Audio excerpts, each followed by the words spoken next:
All right, folks, today we have some rumors to bring you guys, although there's a few other things packed in here. We have a really interesting story following our earlier video on, well, physical games going away because the company decided to take advantage of that news and remind everyone that they are bringing a physical copy, which is a big deal since they didn't bring a physical copy of this game everywhere over to Switch 2. So we're going to be talking about that. We actually have some brand new content added to Mario Kart World. This kind of came out of nowhere today, which, again, after the day we had today, we sort of needed at least some sort of good news, and free content is free content, so that's always good. More than that, we have some leaks out there for Metroid. That's right. We have a name for a new Metroid game that leaked out via government documents. Very weird way it got out there. But then Andy Robinson decided to chime in, and it looks like we have even more Metroid to look forward to. So while I suspect these could be 2027 titles, to be very clear, especially the named one, it is possible that maybe it's going to come out later this year. You know, it's not completely an unheard of thing. And beyond all of that, we have a very, very interesting potential leak here for Ocarina of Time that could really help shape expectations and thought processes behind the game because it is Zelda. And of course, anything that leaks out there for Zelda, we're going to hyper overanalyze because that's just what we do. All right, guys, before we dive in, I want to remind you, we are giving away a Nintendo Switch 2 right now. You can enter through the link down in the pinned comment or in the description. The only requirement is to be subscribed. And let's go ahead and get to our first piece of news. This one deals with The Elder Scrolls Oblivion, the game that at one point people said couldn't come to Switch 2.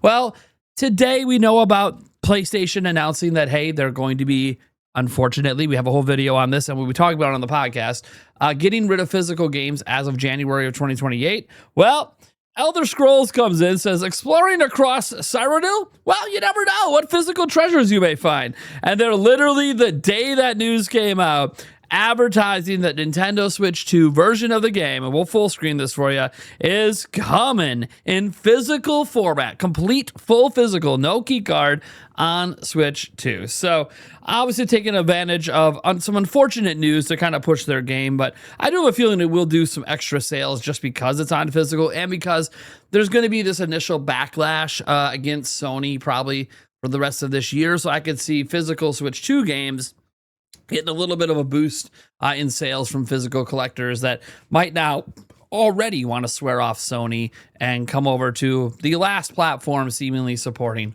full physical. All right, speaking of support, how about an update for Mario Kart World? So today, Nintendo dropped version 1.7.0, and for the most part, there's some stability and bug fixes and all of that. You can get into all the particulars, but really what matters is they added new routes to Knockout Tour, which Knockout Tour really did need new routes. So we need new content in general in the game, but Knockout Tour itself really could use some fresh routes, and so they decided to add a couple. So a free update was just released, and it's available exclusively on Switch 2. Version 1.7.0 adds 2 new routes to Knockout Tour, plus a new feature that lets you place stickers in photo mode. So Knockout Tour is a mode where you race from one end of a vast world to the other. It starts with 24 drivers, and if you don't place high enough by the time you reach the 5 checkpoints, you're out. Now, 2 new routes are being added to Knockout Tour, Drill Rally and Boomerang Rally. In Drill Rally, it's a route that connects Wario Shipyard and Bowser's Castle, and you can kind of see some of that route being played out here. Again, brand new routes that weren't in the game. And then Boomerang Rally, which you can see is naturally in sort of a boomerang shape, which is a route that connects Salty Speedway to Whistle Stop Summit. And you can see some of the additional screenshots there. Again, not going to say anything too wild because these aren't technically new areas, although these are new roads and making new routes, which means there's inevitably some new things. But yeah, and this says these routes become selectable once you clear at least one Knockout Tour rally. So you play at least one or clear it out. Boom, you get the rest. Additional Knockout Tour routes are also planned for future updates. So that's the big thing here. This is just the beginning. They are going to be adding new Knockout Tour routes in the future. So this is a future promise. So those that love Knockout Tour, you're going to continue to get some content. Obviously, people want content for some of the other modes. Going to have to probably wait. I'm assuming that's part of paid DLC, but hey, at least we know there's free Knockout Tour routes coming. All right, now stickers have been added to photo mode. It says when taking pictures using photo mode, you can now place stickers you've collected. You can also combine them with frames, making it easy to create original photos. You can use touch controls for the Joy-Con 2 mouse controls, and this is just going to show you various ways in which people decided to use stickers in clever, creative, or just silly ways. And people like to do this and make their custom screenshots, share it with their friends, share it to their complicated way of sharing it to the Nintendo Switch app, which from that app you can then share it to your friends, but whatever, at least there's a way to do it. So yeah, pretty cool to see that. And again, Mario Kart World is still $79.99, although you can get it in a bundle as one of 3 game choices right now here in the United States. All right, setting all that aside, let's get into some of the big news today. The biggest story, arguably the one we have the most information for anyways, is Metroid. So some interesting stuff popped up about this, and it's all been double checked and re-verified, and then they went ahead and deleted this stuff off their website. Kind of crazy. Necro Felipe Lima is the person that's going to be at the center of this story because it happened in Brazil, and he's a Brazilian video game reporter. So he said, important, Brazil's Ministry of Justice and Public Security leaks the existence of Metroid Ravenous for the Switch 2 via a classification rating. So this wasn't even like a, hey, you know, we're trying to like certify an age rate. This is just like, this was not supposed to be public at all. So listing was already deleted from the Brazilian system, and it indicated 2026 as the production year. That does not mean that is the release year. It just means that the game was still being produced as of this year. Again, could be a 2027 game. Now, this is all really interesting. He says, obviously it's not fake, right, folks? How am I going to report something that caliber just like that out of the blue? And again, they go to look up stuff like this to see if it's fake. No, the listing's real. This is Metroid Ravenous is literally on their government website. Now, there's more to this story as well. First off, I feel like it's important to think about what Necro Felipe thinks about this stuff since he helped discover it. And he says, I believe that this Metroid Ravenous is the work of our dear and well-known Mercury Steam. And he had some other stuff he was going to say, but he never really went on to say it, as you see. But yeah, I think Mercury Steam is probably the one that's worked on it. There's been some rumors, some light rumors around a 2D Metroid for a while. More than that, though, he says the analysis of Metroid Ravenous was conducted in Brazil based on an internet link provided by Nintendo of America. That's how this was discovered. NOA apparently dropping the goods. It was 1 chapter and about 41 minutes in duration for the provided material. So this is about footage that was provided to them. So that about 41 minutes of footage, and it was for a single chapter. It received a 12-year recommendation due to the presence of violence. So that is the age recommendation they required, which, you know, weapons, blood, death. Again, nothing really big here noting other than the fact that this just leaked and it got deleted and it shouldn't have. And you might think that's where it stops here. Metroid Ravenous, we should be really excited for it. Probably a 2027 title, probably side-scrolling by Mercury Steam. Makes a lot of sense. And obviously a lot of people love Dread. So following up Dread, there's going to be a lot of excitement around a sequel to that or whatever is next for side-scrolling Metroid. Well, Andy Robinson decided to make things even more interesting, quoting his own article on it. He says, more than one of these are coming, I'm told. We eaten Metroid fans. That's right. Andy Robinson is out here saying we are not just getting one Metroid. There are more Metroids coming. And I think when he says more of this, I'm thinking side-scrolling. So if I had to guess, there's been rumors. So just start with the rumor mill. In the rumor mill, there's been a Metroid remake, supposedly in the works, along with a new side-scrolling one. That could be what Andy Robinson is talking about, a remake plus a brand new side-scrolling game.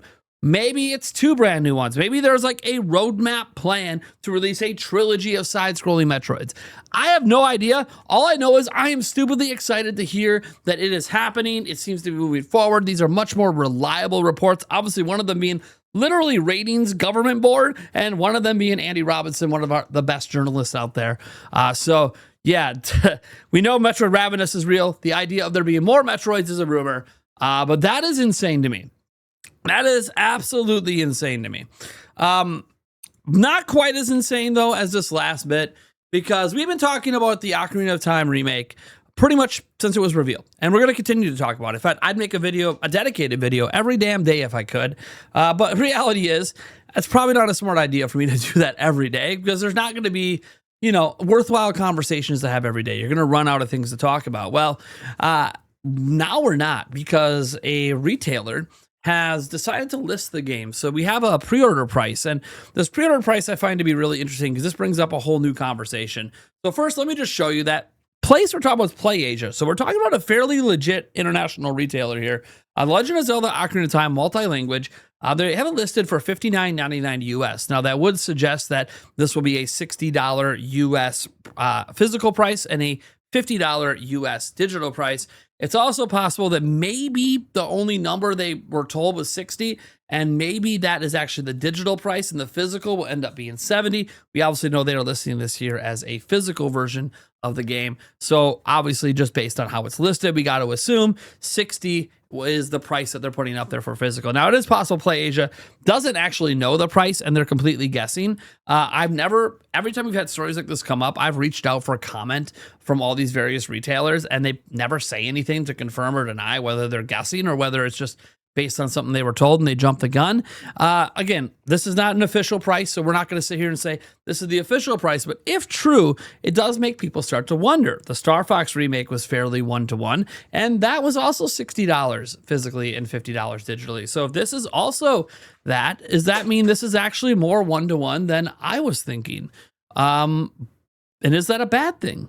I don't know that it is a bad thing per se.